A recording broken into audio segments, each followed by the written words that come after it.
Dialogue ఇప్పుడు కృష్ణా జిల్లా ఇప్పుడు రాజకీయంగా పెద్ద చర్చనీయాంశంగా ఒక వివాదాస్పదంగా మారింది. ఇటీవల మీరు చేసినటువంటి కామెంట్స్ మరింత హీట్ పుట్టిస్తూ ఉన్నాయి. అసలు మీరు ఏ ఉద్దేశంతో ఆ కామెంట్స్? నేను మా వాళ్ళని రప్ప రప్ప అనొద్దు అని చెప్పని కేకలేశాను. మా వాళ్ళని సినిమా డైలాగులు మనం మాట్లాడద్దు, మనం ప్రజల మనసులు చూరగొనాలి, ప్రజల్లో మీకు మంచి చేస్తాం, ఈ రాష్ట్రానికి మంచి చేస్తాం, మరలా గత 5 ఏళ్లలో ఎంత మంచి చేశామో అంతకన్నా మిన్నగా చేస్తామని ప్రజల మనసులు గెలవాలి అని చెప్పి తప్పితే ఎవడి మీదో వాళ్ళకిలాగా మాకు అధికారం ఇవ్వండి, మేము ఎర్ర బుక్ రాసుకుంటున్నాం, ఆడిని అండర్వేర్ మీద నడిపిస్తాను, ఈయన్ని చెడ్డీ మీద నడిపిస్తాను, ఆడి సంగతి చూస్తాను, ఈయన్ని జైల్లో వేస్తాను, ఇట్లాంటి తప్పుడు ఆలోచనలతో కాకుండా, సైకో ఆలోచనలతో కాకుండా ఇట్లాంటి రప్పాలన్నీ కూడా కట్టి పెట్టండి. తప్పుడు మాటలు మాని ప్రజలమ్మకి మంచి చేస్తాకి ఏమేం చేయాలో, ప్రజలకి నమ్మకం కలిగించుకుంటాకి మన మీద ఏం చేయాలో అవి చేద్దామని చెప్పి మా వాళ్ళని కేకలేశాను. కాబట్టి నా వీడియోలు చూసుకోండి. నేను ఎవరిని నరుకుతాను, నరికేయండి అని ఎక్కడ చెప్పాను చూసుకోండి మీరు. 4 రోజుల క్రితం జరిగినటువంటి సంఘటన ఇవాళ దాన్ని గవర్నమెంట్ కావాలని వాళ్ళ చెప్పు చేతల్లో ఉండే ఛానల్స్లో దాన్ని డ్రైవ్ చేసి దాన్ని ఇవాళ కేసులు కట్టించే ప్రయత్నం నా మీద.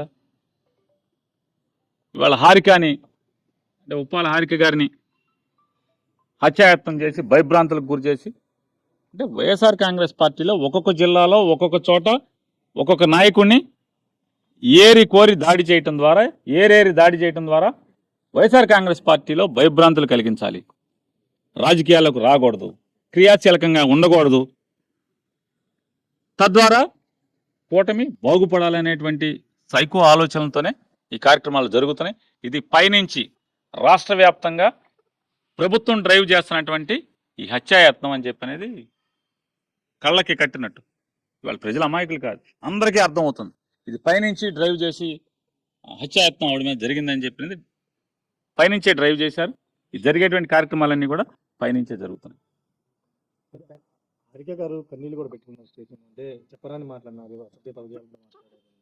అదే అన్నాను, అంటే ఉన్నత చదువులు చదువుకుని వెనుకబడిన కుటుంబంలో పుట్టి జిల్లా పరిషత్ అంటే జగన్ గారి పార్టీ తరఫున జిల్లా పరిషత్ సీట్లో కూర్చోవటమే ఆవిడ చేసినటువంటి నేరం, పాపమని అడుగుతున్నాను.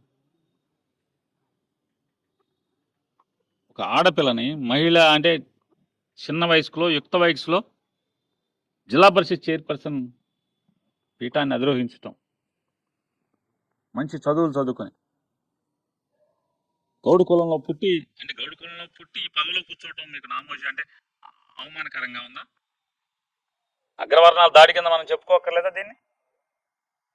ఆడకూతురు మీద దాడి చేయటం ఏంటి, హత్యాయత్నం చేయటం ఏంటి, ఆవిడ కారుని ధ్వంసం చేయటం ఏంటి, పోలీసులు మిన్నకుండా చూస్తే సినిమా చూస్తున్నట్టు చూడటం ఏంటి? కన్నీరు మున్నీరు అవుతుంది. వాళ్ళ భర్తకి చెప్పాం, జాగ్రత్తగా కాపాడుకో, ఆత్మహత్య చేసుకోకుండా. ఆవిడ అంత అవమానాన్ని ఈ ప్రభుత్వం పోలీసుల కళ్ళ ముందు, సాక్షాత్తు 100ల మంది పోలీసుల కళ్ళ ముందు హత్యాయత్నం, అవమానం, మానసికంగా కుంగదీసేటువంటి ఈ సైకో కిరాతక చర్యల్ని కట్టిపెట్టాలని చెప్పి డిమాండ్ చేస్తాం. సార్, గుడివాడలో విస్తృత స్థాయి సమావేశం పార్టీ ఏర్పాటు చేస్తుంది, కానీ దీనిలో ఏ ఒక్కరు కూడా కీలకమైనటువంటి నేతలు ఎవరు కూడా హాజరు కాలేదు. ఏ కారణంతో హాజరు కాలేదు? ఆ కాన్స్టిట్యున్సీ ఇన్ఛార్జిగా ఉన్నటువంటి కొడాల నాని గారికి చెకప్కి ఇవాళ షెడ్యూల్ ఉంది అపోలో హాస్పిటల్లో, జూబ్లీహిల్స్ అపోలో హాస్పిటల్లో. అందుకోసం అని చెప్పని పోలీసు దగ్గర సంతకం పెట్టి 10:30కి హైదరాబాద్ చేరుకుని అపోలో హాస్పిటల్లో కన్సర్న్ డాక్టర్ అపాయింట్మెంట్ ఇచ్చిన డాక్టర్ దగ్గర చెకప్కి అటెండ్ అవ్వాలి కాబట్టి ఆయన దానికోసం వెళ్ళారు. నేను, కైలేయనీల్ గారు, అలాగే సింహాద్రి రమేష్ గారు, చక్రవర్తి గారు, హారిక గారు, మేమందరూ కూడా వెళ్లాల్సి ఉంది. మేము అనిల్ గారు ఇక్కడికి వచ్చాడు, వెళ్ళటానికి ఉన్న పరిస్థితుల్లో పోలీసులు ఏ రకంగా నువ్వు ఇంట్లోంచి వెళ్ళటానికి వెళ్ళలేదు, గుడివాడలో లా అండ్ ఆర్డర్ సమస్య జరుగుతుంది, మీరు వెళ్తే మర్డర్లు కూడా జరిగేటువంటి అవకాశాలు ఉంది కాబట్టి మీరు ఎట్టి పరిస్థితుల్లో లోపలే ఉండాలని చెప్పని మమ్మల్ని ఇంట్లోనే కూర్చోబెట్టడం వల్ల మేము హాజరు కాలేకపోయాం.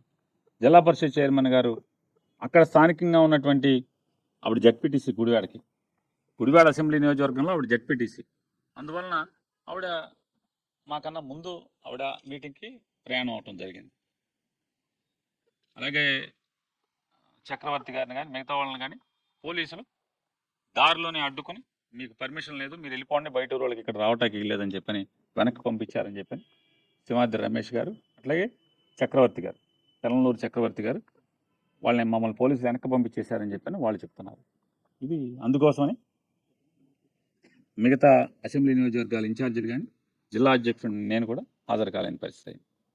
పెనమలూరు ఎమ్మెల్యే ఈ యొక్క మానసిక స్థితి అనేది సరిగ్గా లేకపోవడం వల్లే ఈ రప్ప అనే రెచ్చగొట్టేటువంటి కామెంట్ చేస్తూ ఉన్నారు, ప్రజలను రెచ్చగొడుతున్నారని చెప్పని అంటూ ఉన్నారు.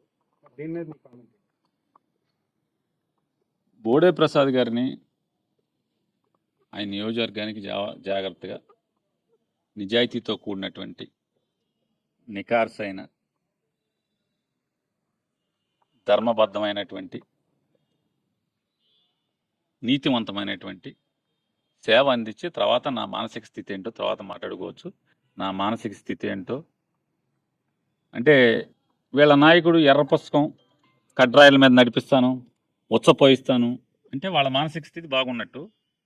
అరే రప్ప అనబాకండ్రా, ఎవరైనా మిమ్మల్ని వేధిస్తే, పోలీసులను అడ్డం పెట్టుకుని మిమ్మల్ని హింసిస్తే, మిమ్మల్ని దాడులు చేస్తే, మీ ఆస్తులు ధ్వంసం చేస్తే దేవుడు మీకంటూ సమయం ఇస్తాడు, అది అప్పుడు అరవకుండా చేసుకోవాలి తప్పితే అయితే చట్టపరంగానా న్యాయపరంగానా అప్పుడు ఇవాళ చాలామంది మీద 5 ఏళ్ల క్రితం 10 ఏళ్ల క్రితం అని చెప్పని కంప్లైంట్లు ఇస్తే కేసులు కట్టలేదా?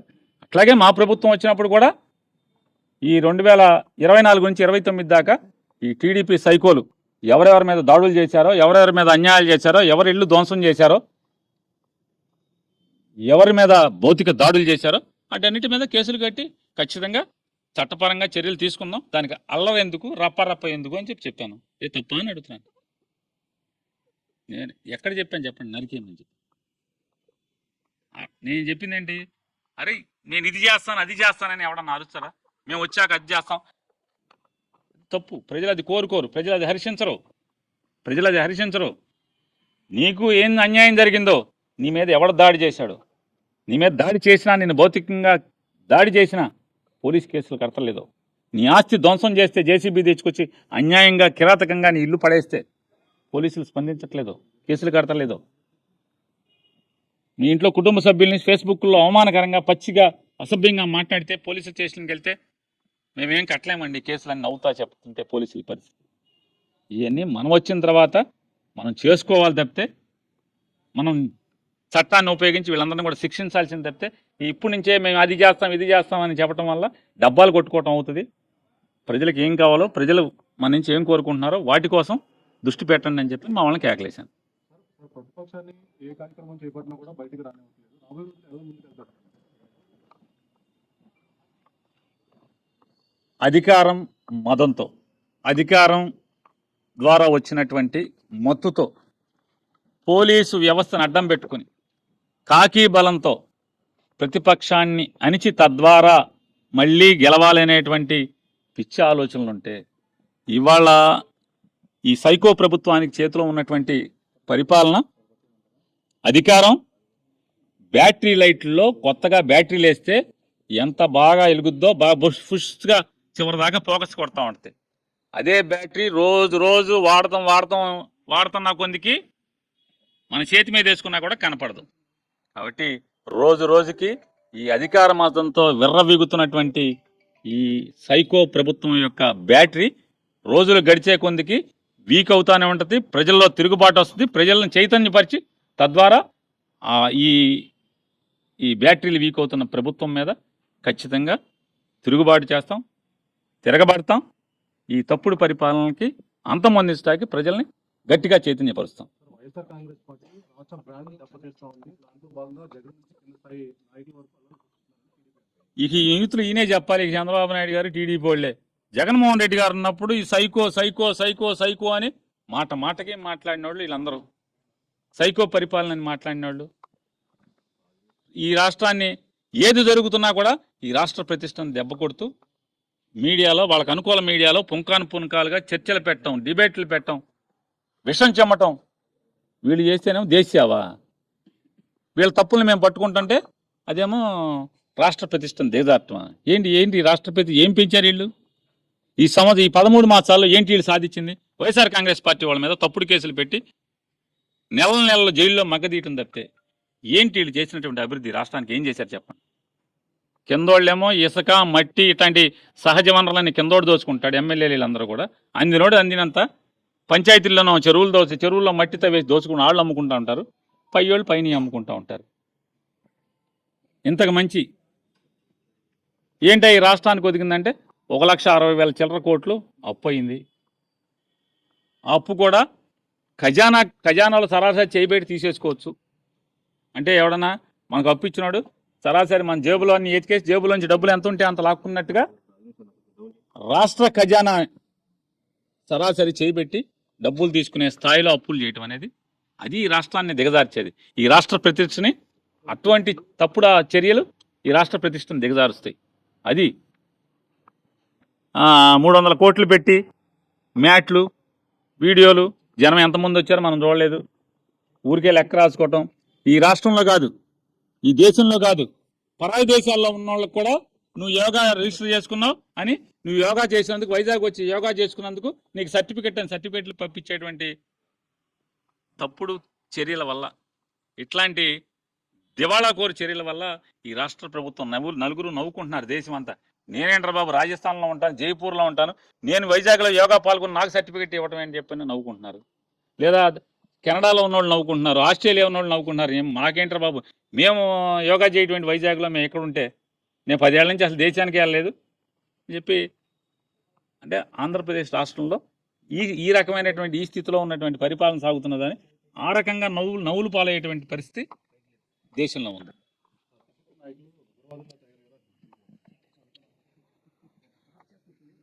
ఇవాళ మీరందరూ కూడా గుడివాడ నుంచే వచ్చారు. మీరందరూ గుడివాడ నుంచే వచ్చారు.